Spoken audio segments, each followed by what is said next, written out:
Did you know that today, 13th of May, is Numeracy Day, which seems quite fitting given the part numbers play in my day-to-day work, and that our role in this slot is to see how we fared during the year covered by our annual report. And it's great to see so many of you here virtually. And the great thing about doing this virtually is that you can ask questions as we go through this and things trigger in your mind. So feel free to do just that. I'm joined here by Lindsay, our Head of Finance, to help explain what happened during 2020. Hello. As you'll see, whilst it's not been plain sailing, we've had a good year and managed to stay ahead of the curve. The positivity and adaptability of our colleagues and you, our members, has allowed us to tackle the challenges posed by COVID, rather than let COVID dictate what happens to us and our co-op. We are all incredibly grateful for your support during these challenging times. So Lindsay, what's the story of our finances this year? Thanks, Doug. Well, it's certainly a story we didn't predict. When we prepared our budget in November 2019, we certainly didn't foresee a pandemic. And it's really strange to say it now, but no one had even heard of COVID-19 back then. In the next few minutes, I'll take you through the results of the 2021 financial year, comparing them with the results of the prior year. As you can see from these graphics, the turnover of our continuing businesses is up and our trading profits are up too.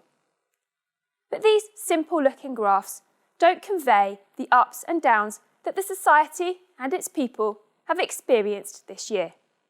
So let's take a closer look. Let's start with turnover. In the financial year ended January 2020, the Society disposed of its pharmacy and optical businesses and also closed its distribution centre. In looking at our turnover for that year, we've removed anything relating to those businesses so that we're comparing like with like. And as you can see here, turnover from our continuing businesses increased from just over 335 million to just under 350 million, a change of £14.2 million. But to really understand the story of our financial year, we have to dig deeper. It's only when you look at the detail you can see there's an awful lot going on in here. So we need to look at each of our individual businesses. Over the next few minutes, I'm going to build up this graph, which will show the turnover difference between this year and last. Firstly, our food business. It turned over £27.5 million more than it did in 1920. As all of my colleagues working in and supporting our food business will know, we absolutely played our part in keeping the region fed, especially during the first lockdown this time last year. With the government urging us all to minimise travel, shopping locally was no longer a convenient thing to do. It was the socially responsible thing to do, and it's exactly what you did. To hold up our end of the bargain, every one of our food store colleagues has worked incredibly hard under some really tough conditions to make sure that you, our members and customers had access to essential supplies. Our co-op, always at the heart of local communities, had become a lifeline for many, and it's a responsibility we took seriously. As a result, the turnover of our food business grew by almost 10% this year. We've had to continually adapt to your changing needs in the last year or so, and the next two slides will show you just how dramatic those changes in shopping behaviour were. This graph shows you how many food transactions we processed each week of the financial year. The raspberry line is 1920, which was fairly stable, with just a single dip over the festive period as people took a break with their families. The green line is 2021, which shows some big swings. Here you can see the timing of the lockdown periods. The panic buying of early March 2020 increased the number of shopping transactions significantly. And then, with the news that we should stay at home on the 23rd of March 2020, people only ventured out for essential supplies, and the number of visits to our stores fell overnight. Over the summer months, as things began to open up, the number of transactions did increase compared to the lockdown period, but they didn't return to the levels we were previously used to seeing. But whilst you were visiting our stores less frequently, you were spending more with us when you did. This graph shows you the average transaction value. And again, whilst it was fairly stable during 1920, we saw a big increase during March 20, followed by a gradual decrease over the summer and another peak for the festive period. So although we have fewer transactions going through our tills, on average, each individual transaction was larger, so we ended the 2021 financial year with an increase in food sales of £27.5 million when compared to the year before. But food is only one part of our diverse family of trading businesses. Let's go back to this graph now and have a look at the effects of COVID-19 on our other businesses. As we've already seen, turnover from continuing activities increased by £14.2 million. As you'd expect, our travel business was hardest hit by the pandemic. Our colleagues working in this business have had an incredibly tough year, and they've done an amazing job. We didn't take many new bookings during the 2021 financial year, and we had to issue a lot of refunds to customers that could no longer go on holiday, which left the travel business with no turnover at all. That's almost £5.5 million behind last year's figure. Similarly, our forecourt business has seen a dramatic shift in customer demand. With the emphasis on staying at home, the need to fill up the car became less frequent, and as a result of reduced international demand, fuel prices dropped too. So the reduced volume, combined with a reduced sales price, saw the turnover in the forecourt business reduced by £6 million. What about our other businesses? Our funeral business has had a challenging year. The COVID restriction on gatherings mean that sadly, families have had to scale back their plans to come together in celebration of the lives of their loved ones. So whilst our funeral volumes have remained consistent year on year, and we've continued to support local families through the most difficult of times, the average price per funeral fell, and the funeral business saw a £1.3 million reduction in turnover. Our events business has also been challenged by the COVID restrictions on gatherings. Many weddings, parties and conferences have not been able to go ahead, and this left the events business with a £0.6 million reduction in turnover compared to last year. Our Subway franchises couldn't trade during periods of lockdown, and this resulted in further lost turnover of £0.9 million. However, our property business has continued to perform well, and our security business actually grew its top line by £1 million, mainly due to a big contract to deliver store guarding services. So overall, the increase in turnover of our food business has helped offset the reduction in turnover of our other businesses. Each of our income streams have seen a big impact as a result of the pandemic, and I know that each one of you will have experienced its effects in very different ways too. So we've seen how COVID has impacted our sales, but what about our profits? Our underlying trading profit grew from £4.5 million in 1920 to £7.2 million in 2021, a £2.7 million increase. But again, these headline figures don't really give any sense of the ups and downs that we saw in each of our businesses, which I'll show you in a moment. We've also incurred additional costs directly in relation to the pandemic. Our focus on keeping everyone in our stores safe and looking after our colleagues throughout this period of uncertainty resulted in additional expenditure after taking account of government support received of £0.8 million, and Doug will tell you more about this soon. Let's now have a look at how that £2.7 million increase in trading profits is comprised. This graph starts with last year's underlying trading profit of £4.5 million, and I'll break down the movements that have contributed to the £2.7 million increase we just saw.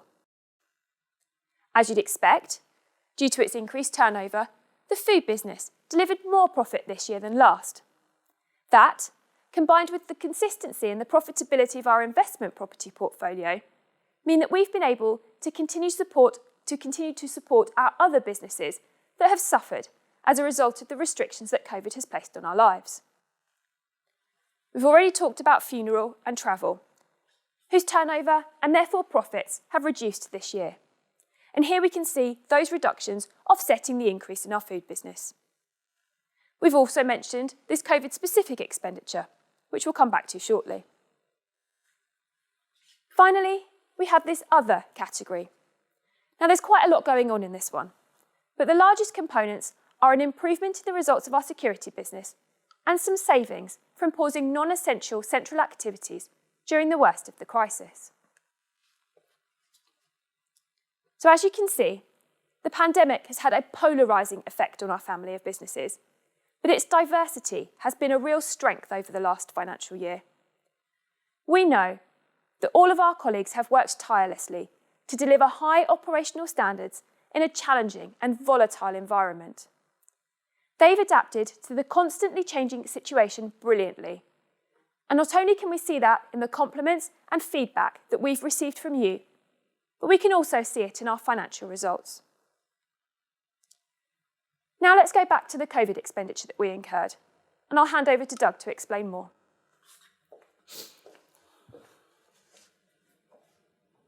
Thank you, Lindsay. So what does that 6.7 million of cost related to COVID cover? Colleague, member and customer safety and wellbeing is and will always be our top priority. We've invested over £1 million into measures to keep you, our members, our colleagues and our customers safe, including the installation of screens at all till points, providing gloves, hand sanitizer and face coverings for our colleagues. We've also guaranteed pay for sick, self-isolating and other affected colleagues. We've recognised our colleagues' incredible commitment and efforts with an additional week's pay, doubled our colleague discount available and provided vouchers in December. Our colleagues have worked tirelessly to make our stores and services safe and welcoming. We continue to follow government guidelines to minimise risk to you, our members, our colleagues and customers. We've been issuing regular communications to you, reminding you of the government guidance and the measures we have in place. We want to do as much as we can to help those who need it the most, and it's fair to say your incredible generosity has been put to good use with the Communities Cares Fund. And we've been assisted by government support via rates relief and the grants available to retail businesses, which is helping us cover the additional costs we're faced with. As an organisation providing essential services, it's evident to everyone just how much our colleagues have risen to meet the extraordinary challenges during this year. We will continue to do everything needed to support and improve the daily lives of you, our members, through the pandemic and beyond. As you've seen, whilst it's not been plain sailing, we've had a good year and managed to stay ahead of the curve. With your support and the efforts of our colleagues, we wouldn't be able to make the incredibly positive impact we've had on people's daily lives. So what about some of the unusual one-off items in this year?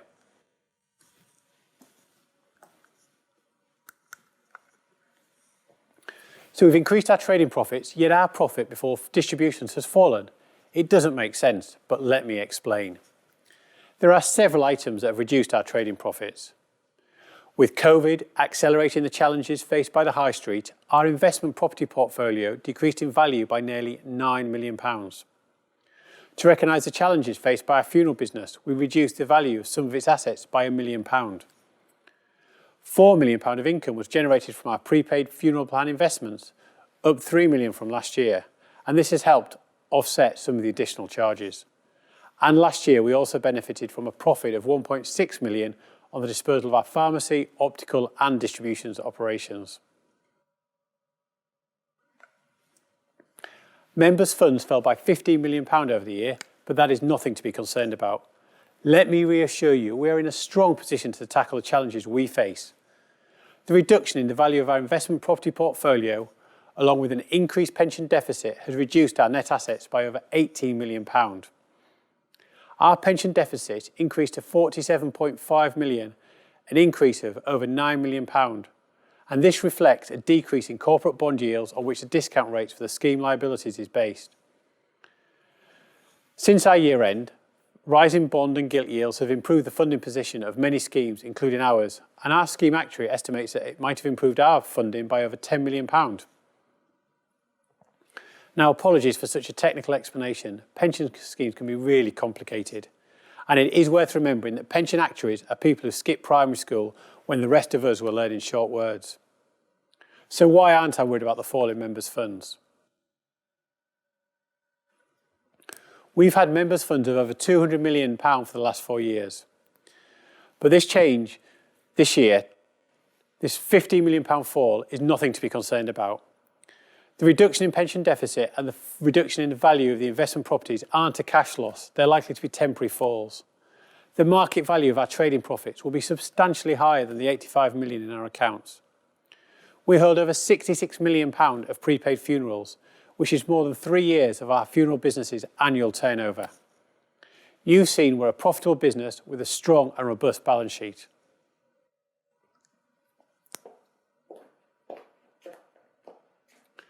So, to summarise our results. Thanks to increased sales in our food business, turnover on continuing activities is up 4% on last year, although as you've seen, it's a mixed picture across our family of businesses.